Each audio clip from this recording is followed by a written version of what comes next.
আজ একটা call record আপনারা নিশ্চয়ই একজন ওসির সাথে আওয়ামী লীগের এক নেতার কল রেকর্ড আপনারা শুনছেন। কারা দেখি হাত জাগান, কারা শুনেছেন? সেখানে জামাত ইসলামী ছাত্র শিবির ছাড়া তারা কাউকে টার্গেট করে নাই। আমার বাপ যদি আমাকে জন্ম দিয়ে থাকে, বাংলাদেশ আওয়ামী লীগ আবার ফিরবে এবং ভয়ঙ্কর হবে। এই জামাতের যত বংশ বীজ আছে না, আমরা তো ইন্ডিয়া ভাইয়া আসতে পারছি।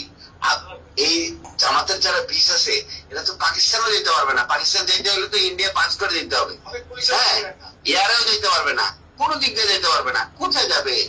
হ্যাঁ, আমরা তো সবাই বেঁচে আছি। হয়তো বা কিছু লোকজন নিরীহ কিছু নেতা কর্মীদের উপর অত্যাচার করে মেরে ফেলানো হয়েছে। হ্যাঁ, তো বাংলাদেশ আওয়ামী লীগের 4 কোটির উপরে নেতা কর্মী আছে, একদম নেতা কর্মী। এর মধ্যে হয়তো বা 50 লাখ মারতে পারবে, 3.5 কোটি বেঁচে আছে। কোথায় যাবে? বাসা থেকে না, মাটির 50 হাত নিচে থাকলেও জামাতের চেয়ে ডেঞ্জারাস ভাবে ওদেরকে মৃত্যু দিব। ওরা কি মারছে?